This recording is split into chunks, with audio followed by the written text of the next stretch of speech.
28 फरवरी को गुलबर्ग सोसाइटी में जो हुआ, करीब 69 लोग वहाँ पे मारे गए, एहसान जाफरी साहब के अलावा उनके साथ। और ऐसा मंज़र जो है, इतना खौफनाक मंज़र, आप उसको अगर याद भी करें तो रूह कांप जाती है। और उनके एहसान जाफरी साहब के बेटे हमारे साथ हैं, तनवीर साहब। ये गुलबर्ग सोसाइटी में नहीं थे, कोई होते तो हमारे बीच आज यहाँ नहीं होते। लेकिन इन्होंने ज़किया जाफरी साहब के संघर्ष को करीब से देखा है और कैसे उनके फैमिली में वो सब बातें बीती हैं, उनकी ज़बानी हम सुनते हैं। मैं तनवीर जाफरी। मैं जरा आपसे थोड़ा पीछे ले जाता हूँ। 28 फरवरी 2002 को क्या हुआ था ये मैं आप लोगों को बताना चाहूँगा। मुझे लगता है कि बहुत सारे जो यहाँ पे बैठे हैं पत्रकार और दूसरे साथी, उन्हें वो ज़रा बराबर से मैं बता देता हूँ।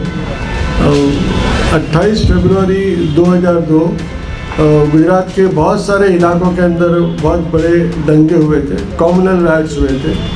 उसमें एक जगह जो थी वो गुलबर्ग सोसाइटी थी। गुलबर्ग सोसाइटी में मेरे अब्बा एहसान हुसैन जाफरी और मेरी माँ ज़किया जाफरी, ये दोनों माँ एक सोसाइटी के एक मकान में रहते थे। और उनके साथ में करीबन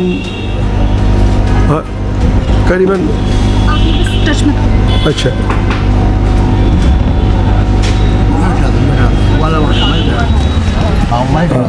अच्छा हाँ, तो करीबन 19 बंगले थे, 19 मकान थे और वो सब हमारे पड़ोसी थे सोसाइटी में रहने वाले। मेरी अम्मी और अब्बा ज़किया जाफरी और एहसान जाफरी वो अकेले वहाँ रहा करते थे। हम तो सूरत में रहते थे और बाकी मेरे भाई और जगह रहते थे, भाई बहन। 28 फरवरी को सुबह से ही सोसाइटी को बहुत सारे लोगों ने घेर लिया और सब जो लोग घेरने आए थे वो सब बहुत सारा असला सामान लेके आए थे। उनके हाथों में सब तलवारें थी और भाले थे और वो एक ऐसी नीयत से आए थे कि कुछ मारना है, लूटना है। उस दौरान मॉर्निंग में मेरे अब्बा को जब पता चला घर में कि भाई इस तरह से सोसाइटी को घेर लिया है, तो उन्होंने वहाँ के पुलिस कमिश्नर को फ़ोन किया अहमदाबाद के और उनसे प्रोटेक्शन मांगा कि आप यहाँ पर आके अपनी पुलिस को तैनात करो ताकि ये दंगाइयों से हमारी जान बचाओ और हमारी सोसाइटी के जो पड़ोसी हैं उनकी सबकी जान और उनके माल की सुरक्षा करो। और उस मॉर्निंग के अंदर करीबन 9 बजे या 8 बजे, जैसे कि हमारे विटनेसेस ने बताया है, पुलिस कमिश्नर और उनकी एक टीम पूरी वहाँ पर आ गई। उन्होंने मेरे अब्बा से सोसाइटी के बाहर बात भी करी, सब लोगों ने देखा, बाहर के लोगों ने जो दंगाई थे उन्होंने भी देखा, सोसाइटी के जो विटनेसेस हैं हमारे जो बच गए उन्होंने भी देखा और वो सब उनके साथ में थे। और कमिश्नर ने ये उनको भरोसा दिलाया कि हम एक अच्छी पूरी ताकत की पुलिस फोर्स यहाँ खड़ा करते हैं ताकि जो लोग दंगे करने आए वो डर से भाग जाए। अब वो उनका जाना हुआ और थोड़ी देर में ही दंगे जो करने आए थे उनकी संख्या, उनकी तादाद बहुत बढ़ गई और उन्होंने पूरी तरह से सोसाइटी के ऊपर हमला शुरू कर दिया। शाम तक का करीबन यही वक्त होगा, 4-4:30 बजे, ये तक था जब तक सोसाइटी को पूरी जला के राख कर दिया गया और उसमें 69 लोग, 69 लोगों को शहीद कर दिया। उसमें मेरे अब्बा एहसान हुसैन जाफरी भी थे। उस दौरान जब ये सब बाहर दंगे हो रहे थे, लोगों को मारा जा रहा था और मकानों को लूटा जलाया जा रहा था, मेरे अब्बा ने उनके जितने भी साथियों थे उनको फ़ोन किया था कि पुलिस का प्रोटेक्शन की बार बार मांग करी थी कि कहीं से भी कोई तरह की मदद आ जाए और लोगों की जान बच जाए। उसमें हमारे 2 विटनेसेस हैं, एक इम्तियाज़ पठान है और एक रूपाबेन दारा है।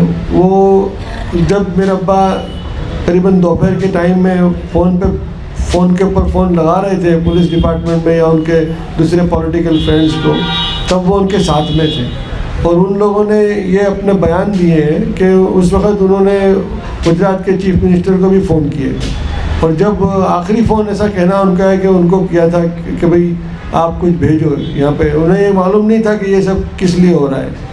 वो सोसाइटी से बाहर निकले ही नहीं थे उस दिन 28 तारीख को। उन्होंने फ़ोन किया था, ये उन्होंने अपने बयान में कहा है कि उन्होंने जब फ़ोन किया उनको बहुत ही नेगेटिव रिप्लाई वहाँ से मिला फ़ोन के ऊपर, और वो जो रिप्लाई इस तरह ख़राब था इतना कि वो खुद बहुत मायूस हो गए। उन्हें लगा कि अब तो कोई बचने का उम्मीद हमें करनी नहीं चाहिए, क्योंकि जब इस स्टेट के सबसे टॉप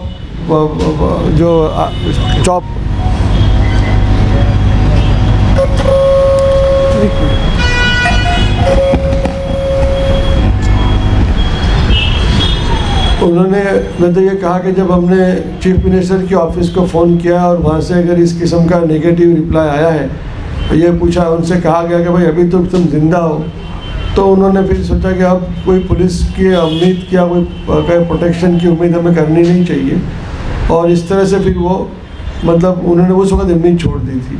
और बाद में उन्होंने खुद ने अपनी कोशिश करी कि वो बाहर निकले घर से। घर में तो बहुत सारे लोग थे, उसमें 69 मैंने बता चुके हैं, उसमें से कितने लोग घर में थे, करीबन 40-50 लोग घर के नीचे की मंजिल में थे, जिसके अंदर चारों तरफ से आग लगा दी गई थी।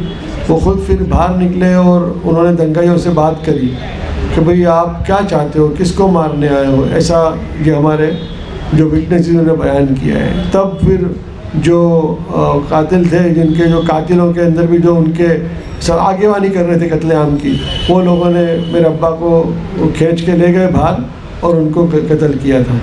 और जो घर में चारों तरफ से आग लगा दी थी तो बाहर वो बच के निकल नहीं सके, और इस तरह 69 लोग